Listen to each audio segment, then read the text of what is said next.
addition to regular eggs, she used Crab King and War Slug eggs. But that's not all. Something else is hiding in here. What is it?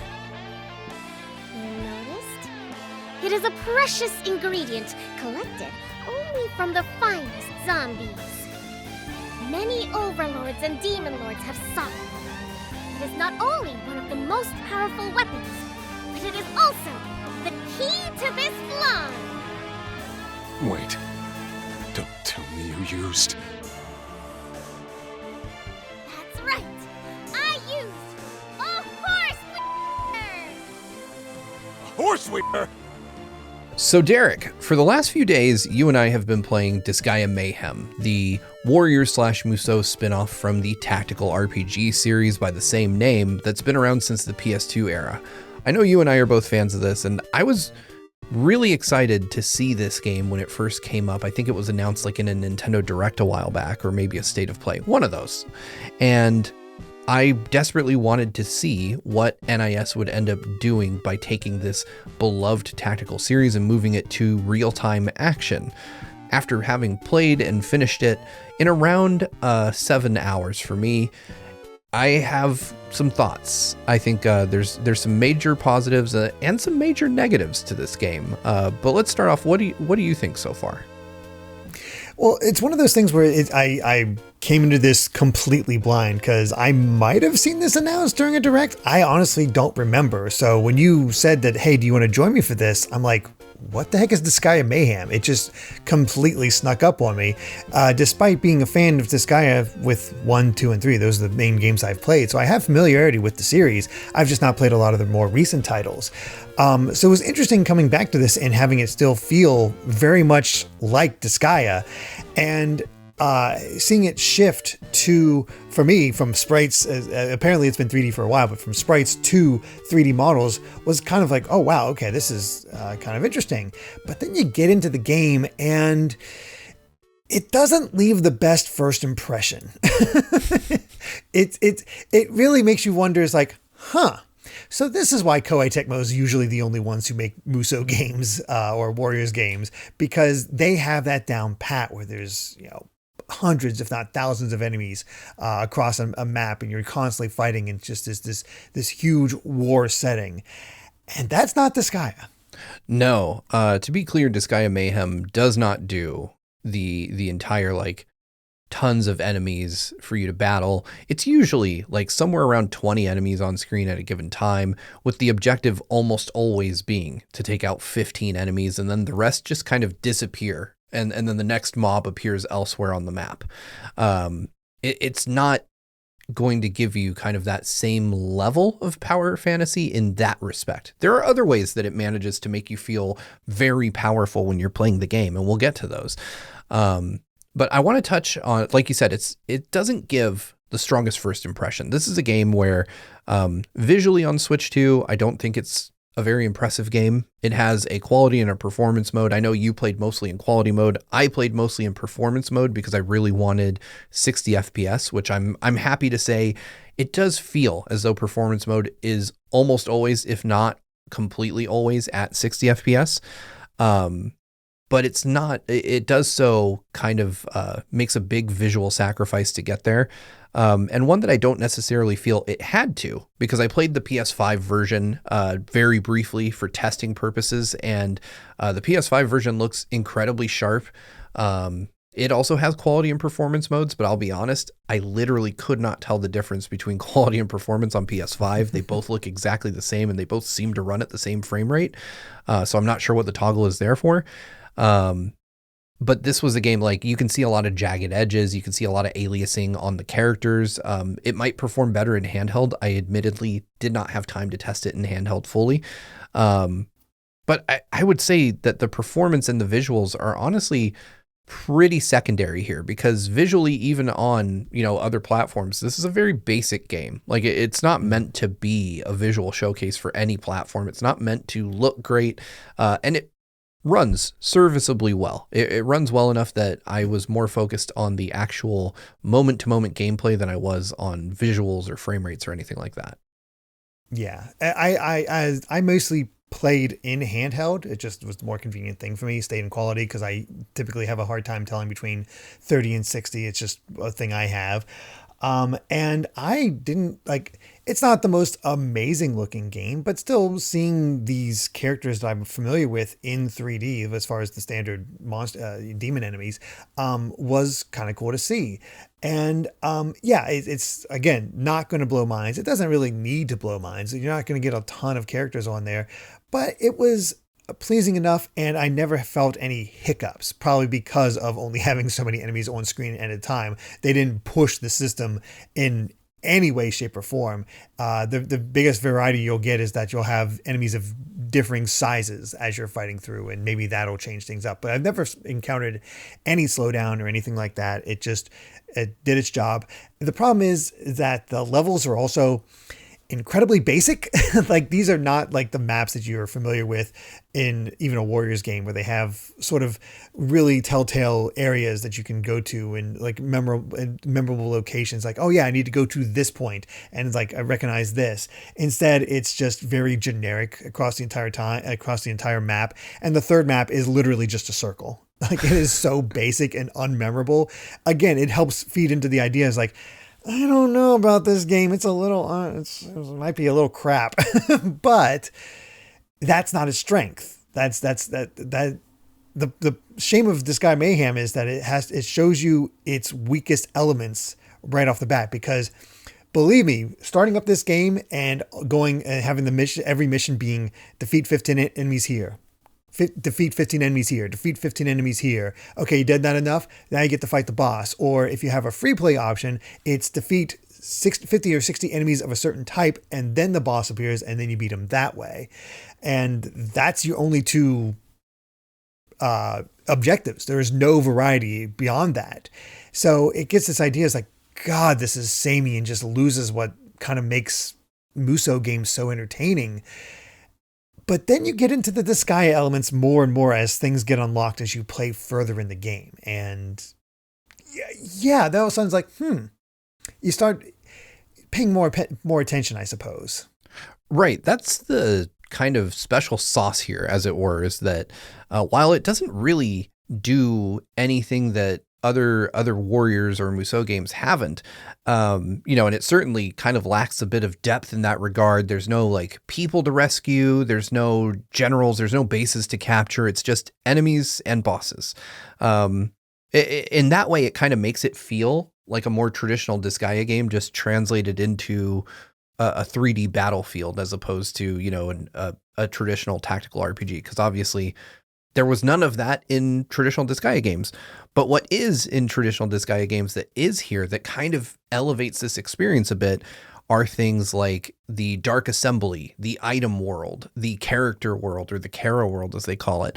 And those things, I think, are the best parts of this game, interestingly enough. Let's talk about the item world for a bit. I spent a lot of time in there.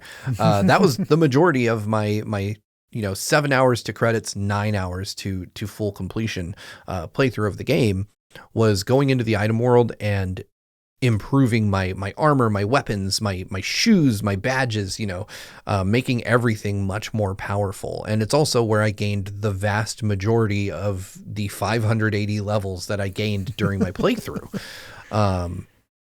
The item world, if you're not familiar with Disgaea, is basically a mechanic that allows you to go into any piece of gear or any item that you have, and you can dramatically improve that item's stats. So, for instance, you could go into a sword, and the amount of waves of enemies that you would face is based on the rarity of that item, and you would just fight your way through. And if you made it all the way to the end, you would get like a dramatic increase in that weapon's abilities. It would scale based on how far you got, basically. Yeah. Even if you don't make it all the way, you can slowly work your way through it and keep challenging, and that weapon will get better, which leads to a nice loop where you get stronger, you're more prepared to take on the weapon, you go back in because you also just get a ton of levels, and you can just get stronger and stronger and stronger through just fighting through this one item. And you can do that with every item in the game, from the lowly potion to the legendary weapon of that you can come across. It's where, like, when Steve says he beat it in 9 hours, it's mainly like the new stuff as far as like story stuff or set objectives. But if you want to go into the wide world of what Disgaea offers, there's a lot more gameplay here. Yeah, and that's the key. Like, this is true for every Disgaea game. Whether it's Mayhem or a traditional numbered entry, you can basically go through and beat the stories of these games fairly quickly. What really pulls players in is the post-game activities here.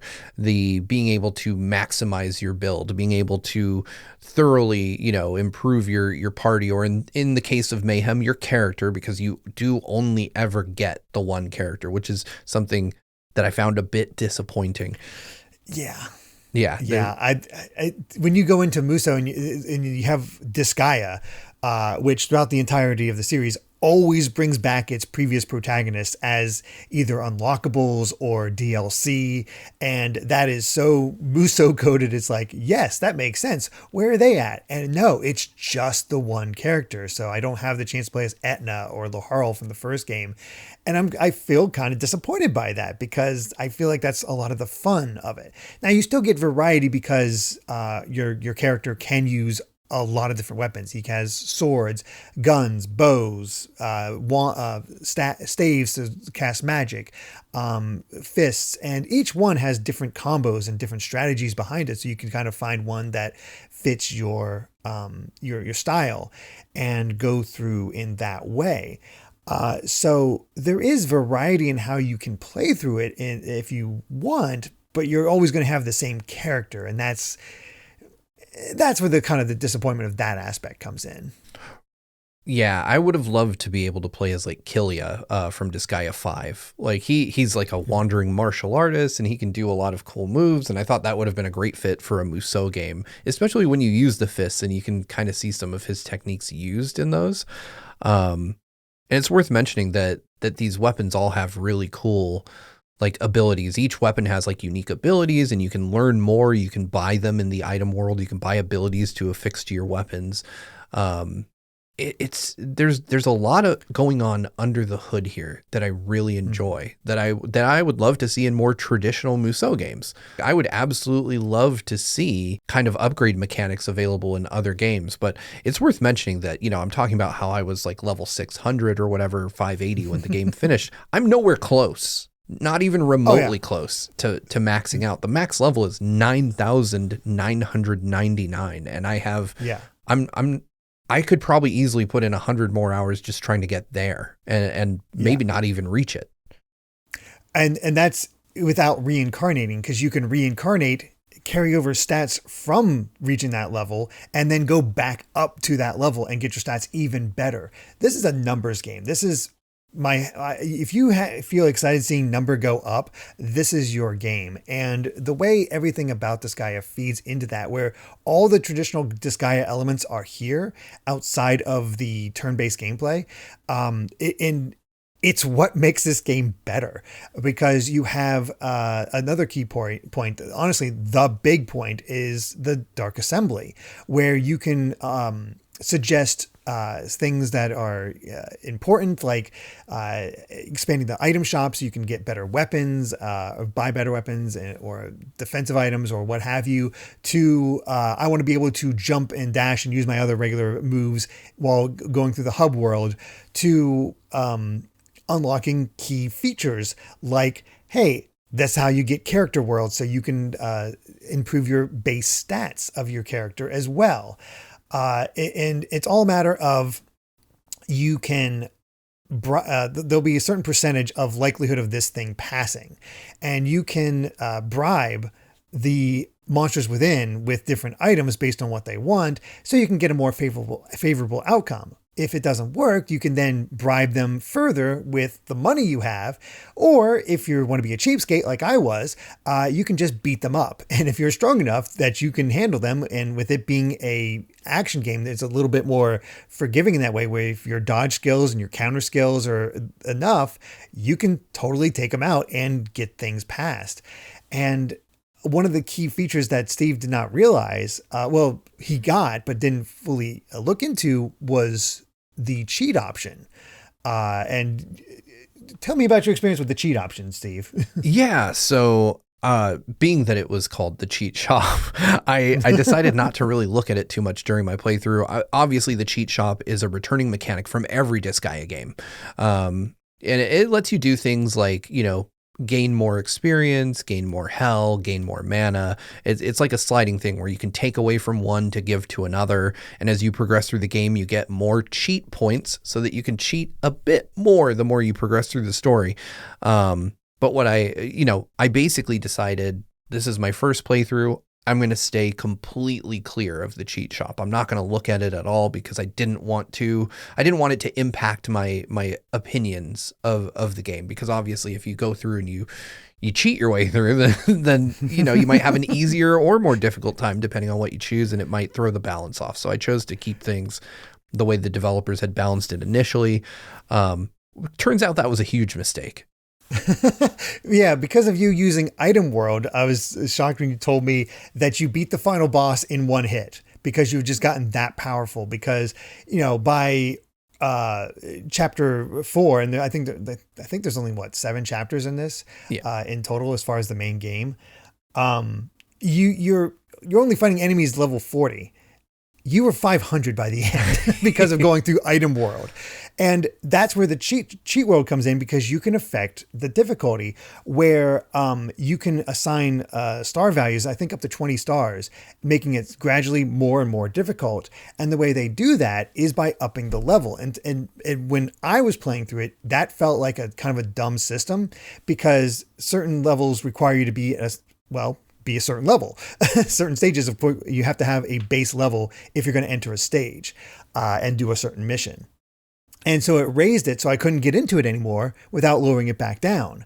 And so I was like, well, that's kind of dumb. But then I hear about how quickly you had leveled through Item World, where no, if you want any kind of challenge, you need to raise this level up so you can have that consistent challenge. And it becomes its own feedback loop of, hey, I'm getting stronger. Let's have something match that strength, so I'm not just one-shotting everything if you want to still have a challenge. Yeah, and I think that that's a really cool idea. I don't necessarily love that it's in the cheat shop because, like I said, there's this connotation there, right? Like, I would have loved if on the mission select screen they had the ability to just crank up the stars as you go in, because that would have made it a bit more clear that, hey, you're way overpowered for this. Or even if they were like, hey, you're way OP for this, maybe you want to go to the cheat shop and increase the difficulty, because it'll tell you when you're under, but it won't really throw anything if you're way overpowered. And on one hand, that's fun. Like, it's fun to go in and be like, yeah, final boss, I'm going to kick you really hard and you're going to die. But on the other hand, it did, I kind of robbed myself of a bit of the challenge, and I would have loved to go back, and I'm going to now, because there is something, and I think this is probably something we haven't touched on quite enough, is that core gameplay loop, though simplistic, is incredibly satisfying. Like you said earlier, that kind of number go up mentality really, really just activated something in my brain when I was playing it. You can take we talked about the fact that NA is the only character in the game, and you're kind of on this weird quest that involves flan for some reason, which is very typical of Disgaea. Like 5 focused on curry a lot. This one's focused on flan a lot. And that's okay. The story is basically window dressing for the combat, but you don't have any other people. It's a very solitary quest, unlike other Disgaea games. However, you can befriend and take monsters with you. And those monsters kind of add an interesting layer of complexity to the combat, because if you're familiar with Disgaea, there is a mechanic called Magic Change, where you can change monsters into weapons for you to use.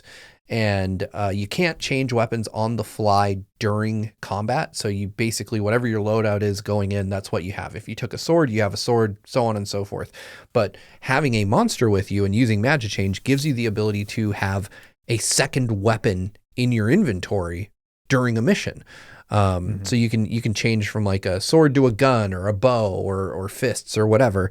And then on top of that, each of these guys have a special ability that they can unleash that does incredible damage. like just nightmarish stuff. I used a Prinny that turned into a sword, and at one point I did 50 million. And there's something just really satisfying about that. I know it's just a number on a screen, but just seeing that you did that kind of damage, you're like, wow. And it gives you like a little rank. It'll be like, oh, that's Demon Lord level damage. Yeah. And it's one of those things where it also ties into how the special abilities work, because they're all tied down to a cooldown, and a lot of the enemies have like armor to them, at least with the bosses. So you'll have to break down their armor. However, thanks to this magic change system, you can do and later on, first ability, second ability, third ability. Okay, you're locked out of all your regular abilities. Magic change into the sword or a different whatever weapon your ally has, and then use all their abilities, and then finish it off with that super attack. And you just did so much damage that they're probably dead because you just unleashed everything on them. And it's incredibly satisfying to see that. And you have regular defensive items that you can attach to them, and you want to keep them alive because if they die you can't magic change, so that it sort of ties into that. But then also the monsters come into the pact of the character world, because they form a party of 4 that goes through this board game that unlocks stat increases for your main character, and they'll come across other monsters that they'll have to fight, and it's sort of automatic in kind of like a Dragon Quest Monsters kind of way. And that will slowly build you up. There's so many different ways of just improving your stats over time, and seeing it all is really addictive. It's one of those things where I was kind of like, I don't really care about this too. I want to see the next thing go up. It just became this addictive quality to it. And that's the Disgaea effect, really in full place, in full effect. That I just ended up having a lot of fun with it. Now, that being said, I think I have not beaten the game unlike you, because I was just sort of taking my time exploring a lot of different things. Didn't have as much time as you. There doesn't seem to be an end goal to work towards as far as like a big bad outside the final boss, which you destroyed. Yeah. So it's interesting because most Disgaea games have a pretty robust post game. Usually there's like a super boss like Ball or somebody like that requires you to do some of these more advanced things, like leveling all the way up to 99.99 and reincarnating and doing all that again, just so that you can stand a chance. And, it may very well exist. I want to be clear about that fact. The nature of reviewing games means that, unfortunately, you work with very limited information, right? Like NIS isn't going to tell me all the secrets of the game. They're not going to tell me that there's like a hidden super boss. But what I can say is that after finishing the game, the Dark Assembly opens up a postlude, and I did that as well. And that was not a huge challenge for a level 580 character. I was able to effectively one-shot all of those guys as well. But again, this is on 1-star difficulty, so that can change. But there wasn't like a super boss, and I feel like that's something that is sorely needed or missing. There are some hints that maybe there is, like in the data shop. I still have some things that are like in the defeat section of the menu as question marks, and I don't know anything about them. They could very well be tied to DLC, which is visible in the DLC shop, but for obvious reasons, it's not accessible to us. We don't have access to the DLC. So it could just be that, but there's kind of a distinct lack of a post-game level threat. Like, maybe at 20 stars, these things are all level 99.99, and that's where the challenge is intended to lie. I'll certainly try to find out, but I feel like I'm a little disappointed that there's not like an obvious super boss, like most Disgaea games have the ending you get, and then the true ending for grinding all the way to hell and doing the super boss. I do not have any indication that that's here, and if that's true, I'm pretty sad about it. Yeah, it's unfortunate there's not that overall goal to work towards. That being said, there are other goals that you can look out for, because there's like an entire item list. So if you want to grind out enough money, you can buy all the items or find all the items. That way you can have a completed list that way. There's also in-game achievements. I'm sure they apply to the PlayStation achievements if you're playing on the PS5, but if you're playing on Switch, then hey, they're in-game and you can work towards all of those. And so there's a bit of a guide point for you of what you want to do, what you can do, what you can explore with. And so there is things to work for. It's just not this big final challenge. It's sort of like almost like self-improvement challenge where you just feel good about what you're doing on your own, and the gameplay loop itself is just what carries you, even though there's not really anything major to work towards as far as an enemy. It's more so just filling out lists and different imposed challenges, I suppose. It's very different in that way, and it's what helps the game be very much a firm, let's just say this is the best 7 out of 10. Like this is, it's not going to get high marks or anything like that. It's not going to be the best game ever, but it's one of those quirky games with a lot of that carries over some interesting ideas from Disgaea that you play for a little bit and you kind of just love, you kind of just enjoy, but it's not great.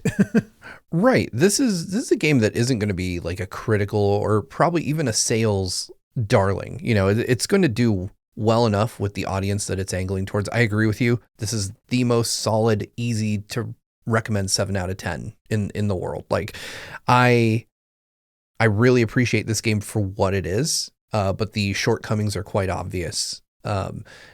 And that doesn't make it a bad game. It just makes it a game that I think it's going to really hit with the people who love this series, and it's going to be one of those games that I think people recommend, over the years. Like years from now, people are going to say, "Oh, here's this little known Switch 2 hidden gem, that you should try."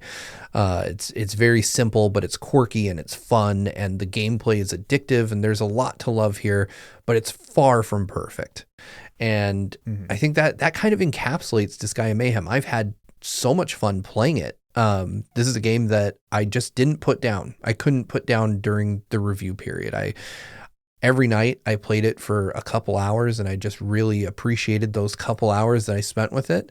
And even now, having finished it and it now being in the rear view, I want to go back and I just want to grind some more. I want to go into the item world and fight enemies and beat up, politicians in the Dark Assembly and do stuff like that. And that is one thing. The Dark Assembly, I will say this, feels so much better in this version than it does in others, because it descends into chaos the minute you say you want to fight. Like everybody spills in and you start fighting, and that feels way more active and fun than the versions in traditional games.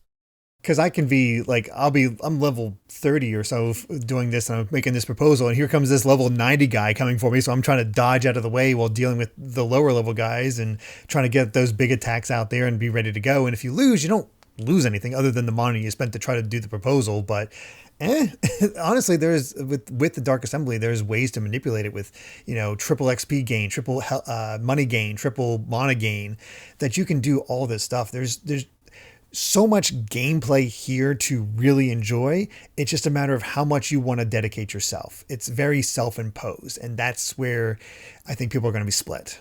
Yeah, absolutely. I found myself in the Dark Assembly, like looking for the really powerful guys and then bribing them so that I wouldn't have to fight them later. Like, this isn't going to pass, but I'm going to get this guy drunk, and I'm going to put this guy to sleep, and I'm going to get this guy on my side.